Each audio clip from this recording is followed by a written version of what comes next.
Hey everyone, back tuning into the final and official GasWeatherVids.com Winter 2014-2015 forecast. In this video I am going to attempt to forecast the winter conditions for the United Kingdom, what may happen during winter. Now, as ever with long range forecasting, this is not to be relied upon, it's just for fun and amusement purposes. Really do not take this too seriously. It's a guide, rough guide to where I think things are going, but as ever with the weather gods, they are always surprising and surprising us and catching us out, so just don't take it too seriously, but I hope you find the video interesting and informative. Now, before I get on with that, just want to talk about the ads. There's links to articles sitting underneath the web video here on my homepage at GasWeatherVids.com. Have a browser widget. If there's any articles that you're interested in, just click through. You'll be able to go off and read those articles. There's green keyword ads on some of the pages. If you right cursor over green keywords, they'll display ads. If you click through the words, you go to advertise website. Be supporting GasWeatherVids.com by doing that. There's an ad unit down here for discuss comment box, and that is contextual, so it's mainly weather related. Anything there that you're interested in, just click through. And Gav Shop is open, so you've got any Christmas shopping to do at Amazon between now and Christmas. Just click through the Amazon banners in Gav Shop. It'll take you to Amazon, do Christmas shopping as normal. At the same time, GasWeatherVids get a royalty fee on the things that you're buying. This is really paying for the website. It's allowing me to sit here and talk to you via website, produce all these videos, produce all these forecasts. So thanks very much for getting involved, and thanks for doing that. It's going to be quite a long video, this one, so if you can't watch it all in one sitting, don't worry, it's going to be kept around the website indefinitely, so you'll be able to come back and watch it whenever you want. We'll also be, of course, reviewing it, verifying it as we get through to the start of spring.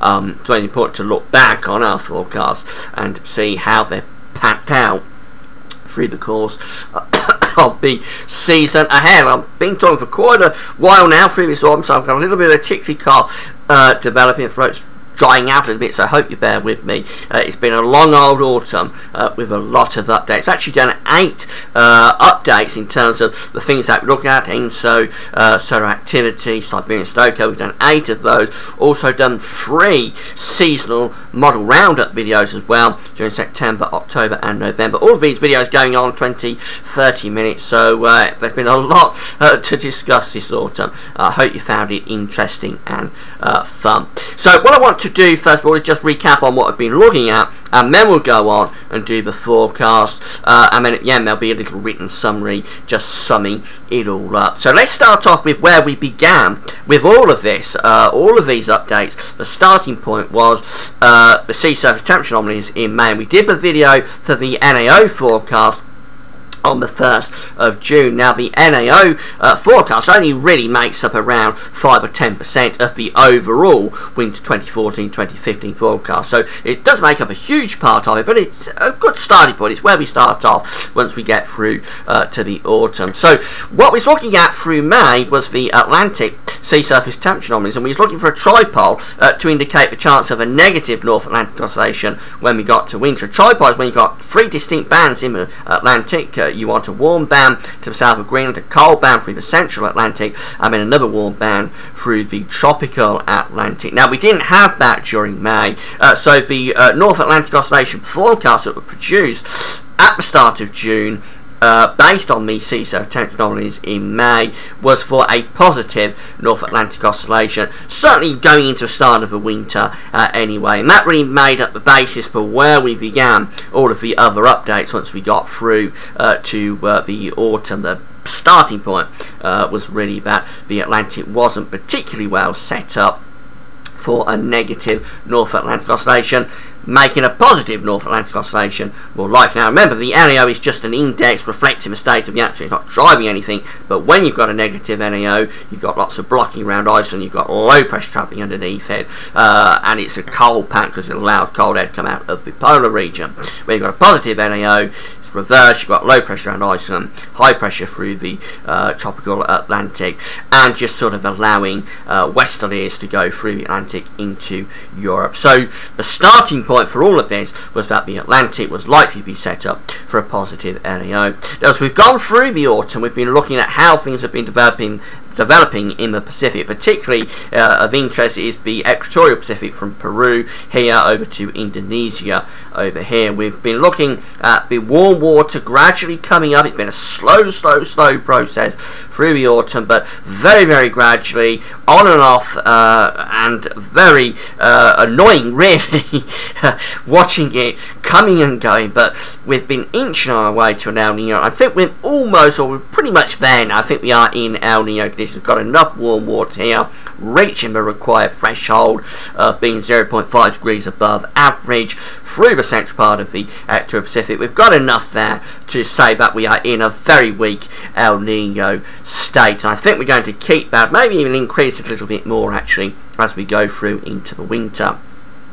Now, we're never going to get a strong El Nino this winter because it's too late for that, so we're not going to have to worry about getting a really strong El Nino that forces the pattern, something like 97, 98. But because we're going to be so weak, I think, with the El Nino, it's difficult to say how much impact this is going to have. If this was reached sort of a moderate sort of threshold through the central part of the equatorial Pacific, could be more impactful for Europe, but because it's so weak, so late, I'm just not sure how much impact this will have for Europe. It should be impactful for America, but whether it has all that much impact for Europe, I'm not sure. I'll show you what the potential impacts could be in a moment.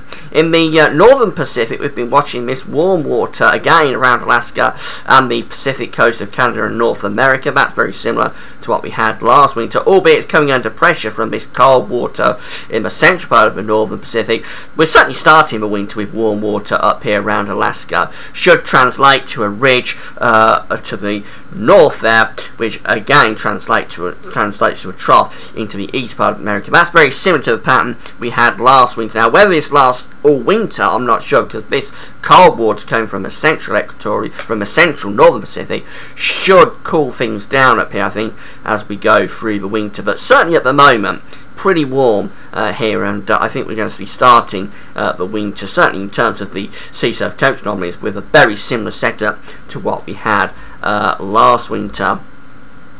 Now let's have a look at what the impacts of this central-based El Nino could be. Right at the very start of the updates, at the start of September, Assad sent me this chart, which indicates the temperature anomalies for the globe when you've got this central-based El Nino, and you can see it here.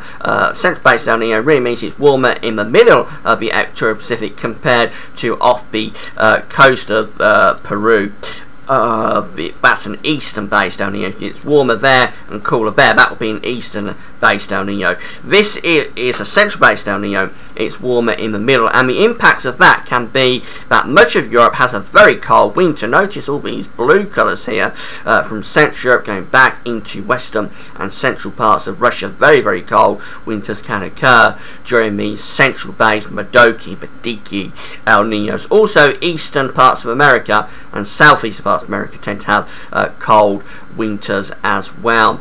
But as I say, I'm just not sure how impactful this El Nino is going to be, because whilst I think it will be central based, and I think it will be an El Nino, where it's quite designated, I'm not sure, because it may not stretch out over 5 trimodal periods, but we've reached the required threshold in terms of the sea surface temperature anomaly, so there is El Nino condition there now, and I think it will be central based. Because it's weak and a very late starter, I'm not sure how impactful it's going to be for Europe. It should be impactful for America, because they're closer to the Pacific, of course, than us, but how impactful it is for Europe, I'm not sure. But this probably favours a colder average winter, certainly for Europe, particularly central east parts of Europe, but also perhaps the British Isles as well. You see that we're more or less in the colder than average temperature anomalies there, so it probably does favour a colder than average winter for us, and that really goes against the Atlantic setup, which probably doesn't particularly favour a colder than average winter.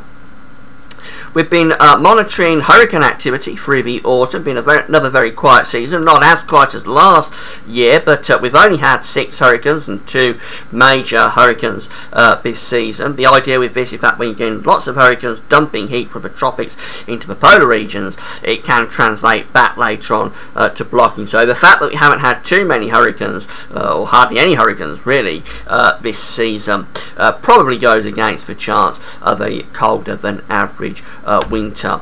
If you have a look at the QBO next, quasi-biennial oscillation, we're in the easterly phase. We've been monitoring this through the autumn. We've gone into the easterly QBO, and this, as opposed to what you're looking at with hurricanes, probably does favour a cold and average winter. So you get the idea there's lots of conflicting signals going on here. Some of the signals are favouring a milder winter, some of the signals are favouring a colder winter. Now, the easterly QBO, which we're currently in, does favour a cold and average winter, and it's indicated by these white areas just here. These white areas are all easterly QBOs, and this goes right way back to the 1950s, this chart. Now, it's not that straightforward, because when you're in an easterly QBO, it's not a guarantee of anything. It increases your chance of having more blocking, basically telling us that the zonal westerlies around the northern hemisphere, and particularly around the pole, are weakening, as opposed to when it's in its westerly phase, which is indicated by these grey colours just here. When we're in westerly phase, but the zonal westerlies are stronger. In the easterly phase, they're weaker, but it doesn't guarantee anything. There are plenty of years within this list of years here, going back to the 1950s, that are easterly QBOs and also coincide with a milder than average winter. So not a guarantee of anything, but it does increase the chance of a cold winter. So this one probably does favour a cold winter a little bit. Now, one of the big talking points through this autumn has been the OPI, the October Pattern Index, and this is a new methodology that I haven't been familiar with. It's really blew up this autumn. Was around last autumn, but didn't get that much coverage really. But this year it really has blew up on the forums and the blogs and on the social media as well. The OPI October Pattern Index came out at -2.12, which is really a reflection of what happened across the Arctic during October. When it's negative like this, it's telling us we've got a lot of blocking over the Arctic. We've got a lot of blocking over the Arctic. It tends to feed back into the form of rapid increase in snow cover across Russia and Siberia. That in turn tends to feed back later on through to the winter into blocking. I've been explaining this through the update, so if you're not really with me, just go back and watch all those updates that we've been doing through the autumn, because I've explained it in detail how this works. But it's all feedback mechanisms. You get a lot of blocking over the Arctic, you get a lot of snow over Russia, you get a lot of snow over Russia in October, you build up the risk of blocking once you get through to winter. Now, we did see a huge amount of snow across Russia through this October. This is the current situation across Russia and Siberia when I'm doing the video. Lots of snow, of course. You'd expect it now. It's nearly winter, so you expect Russia to be covered. It more or less is. It's into Eastern Europe as well. Most of Central Northern Scandinavia is covered also. But the real point with this is what's going on in October. So this is how we started October in terms of the Russian and Siberian snow cover, and well, it was all in the east really to start October. Not a great deal deviating from where you would expect actually as we started October. Maybe a little bit more, but certainly nothing out of the ordinary. Most of Russia's snow free at the start of October. As we push through to the 10th of October, the first 10 days did see a rapid increase across central and eastern parts of Russia, but nothing really in the west. But look what happened as we went from the 10th to the 20th. Those 10 days were quite extraordinary, how we swept the snow cover across virtually the whole of Russia within those 10 days. It happened because there was loads of blocking up over the Arctic, which pushed the cold air down into Russia, and that created the rapid increase of snow cover. Things reached their peak on the 25th of October, when virtually the whole of Russia was covered in snow. And up to that point, that was the most snow we've had on record up to that date, the 25th of October. The records go back from NOAA to 1997, and I couldn't find another year with as much snow cover as we had up to that point on the 25th of October. And that's indicative of what the OPI is telling us, that we had that very negative number from the blocking over the Arctic, which then fed back to that rapid increase in snow cover. It was the second most negative OPI in the index back to 1976, only beaten by what year was it? It was only beaten by 2009. Very impactful I think that was what happened with the snow cover in October, and it will have impacts, I'm sure of this, it will have impacts for this winter, but what those impacts are, just wait a few more minutes and I'll tell you what I think is going to happen. The ice across the Arctic wasn't as bad in terms of how much we lost this autumn. Actually, it's through the latter part of the summer into the start of the autumn. So this was one of the first things we looked at right at the start of the updates, and then we sort of left it alone as we got through into the second half of September. But we didn't lose as much ice as we have in some years. The worst year for the amount of sea ice that we've lost was 2012. This year, just here, wasn't as bad as that. We're on this black line just here. We're below 2006, which was the last sort of decent year for the amount of the sea ice that we lose. We was below that, but we wasn't as bad as some of the death spiral years. Now, the theory with this is that when you lose lots of ice across the Arctic, it feeds back later on to blocking. So this one probably goes against the chance of a cold winter a little bit, but never mind about that. The main point about this is that we didn't lose as much ice this year as we have with some other years, and we're in the pack here with 2013. Last year wasn't too bad in terms of the ice that we lost either, and also 2009 and 2010. So the main point, as I say, with that is that we didn't lose too much ice. It was a better year. Quite where we'll go next year with this, once the El Nino has fed through, I'm not sure. We may lose more of the ice, I'm afraid, across the North Pole next year. But for this year, let's just be thankful that it wasn't too bad a melt season. We've also been looking at solar activity, and this is the solar disk on our side of the disk today from solarham.net, indicative of where we are in the solar cycle. Fair amount of sunspots across the solar disk, although actually solar activity is officially designated as low.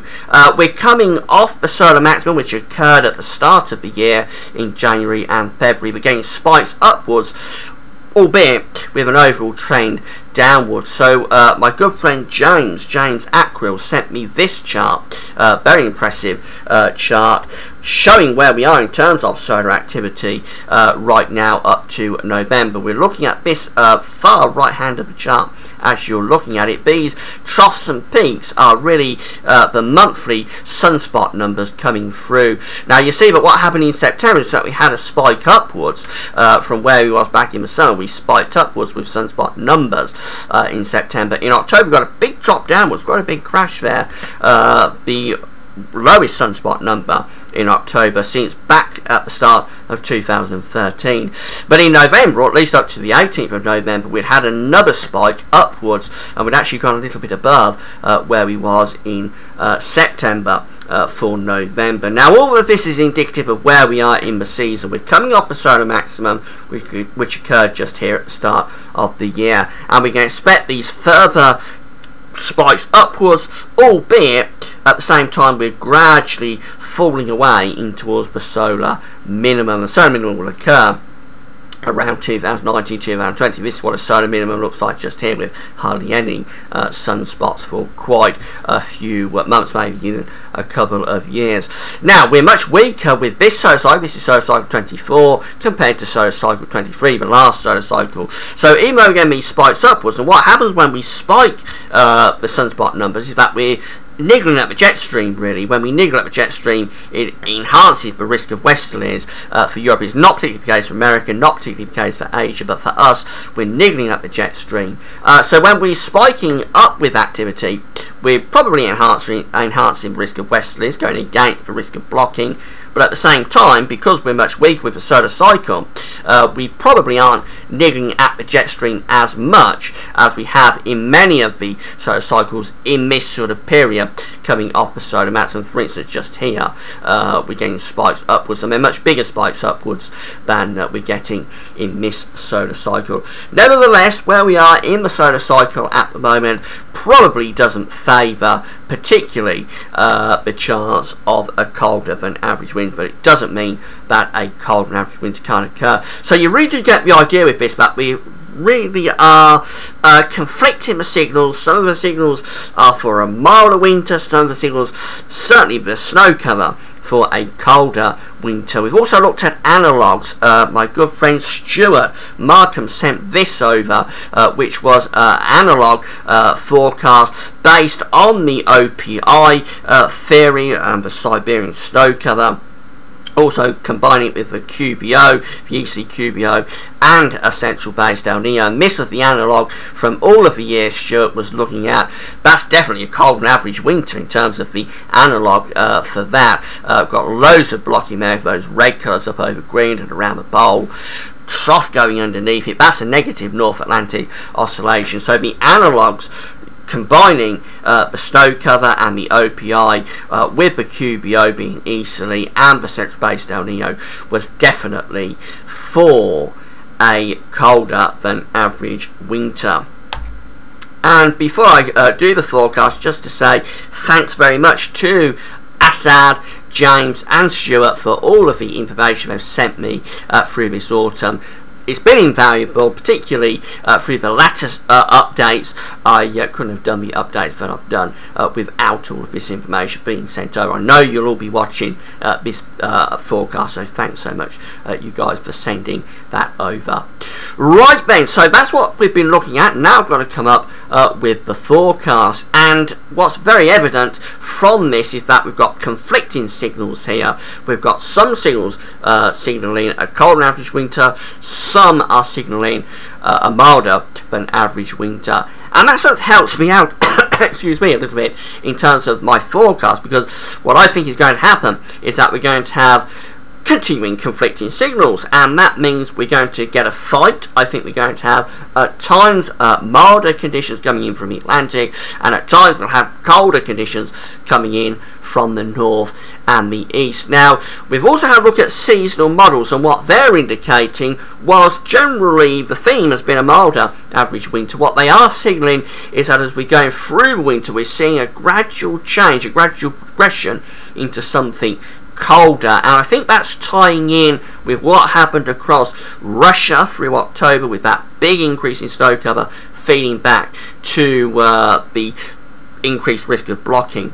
I think the further on we go into winter, the more impactful those events in October will become. So the overall trend for this winter is lots of fighting, sometimes mild, sometimes cold, neither getting the ascendancy for most of winter, most first half of winter probably anyway. As we go through to the second half of winter, I think then the blocking could become so strong, and it feeds back to what happened in October. It becomes so strong that it could start to force the issue. So I would suspect we start off relatively mild with the winter, a few cold snaps coming through, slowly but surely progressing to something colder. We get to February, and I think February could well be our best chance of a cold month this winter, and it could be significantly cold on average. Now, in terms of the overall sort of temperature for this winter, because there's lots of fighting going on, it's very difficult actually to come out with the final sort of forecast of where I think the temperatures will be. But I would suspect we're probably going to be just a little bit, just a smidging above average, to be honest. And that's mainly because I think the first half of the winter, particularly December, will have some quite mild periods coming up. But it's very difficult to predict.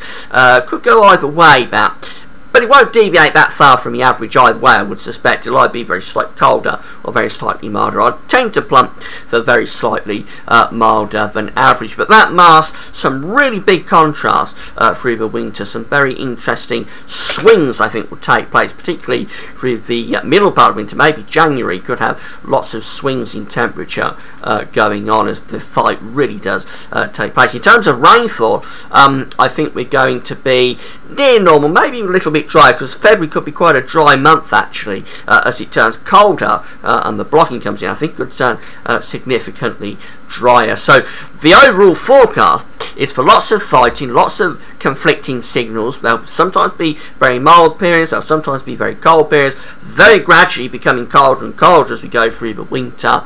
And yeah, I think tending to come out very slightly above average, with rainfall near normal or a little bit below average. Certainly a much colder winter than last winter, I think, is very likely, and also I would suggest a much drier than average winter than last year is very likely I don't see a repeat of all those horrible floods that we had last winter. Famous last words, but let's keep our fingers crossed that we don't see that sort of severe flooding that we had last winter. So that's the forecast, built up on all the things we've been looking at through the autumn.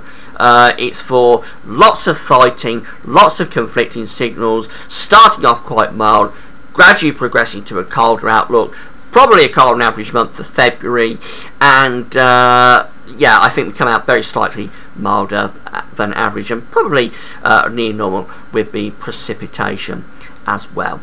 Well, that's it. I hope you found the video interesting, and that's all I can say really. I hope you found it interesting. I hope you enjoyed the updates that we've gone through the autumn. It's been a long autumn of updates, but I hope you've stuck with it, and hope you've found it interesting and informative. We'll come back as we get through to the start of spring. We'll come back and verify this and see how it has gone. So just to finish off with, I'm going to leave you with a little bit of a written summary, just so that you can see how things are summarised in terms of this forecast. So I'll leave you with that. But that's it from me, and thanks for watching, and bye for now. Do stick around for the written summary.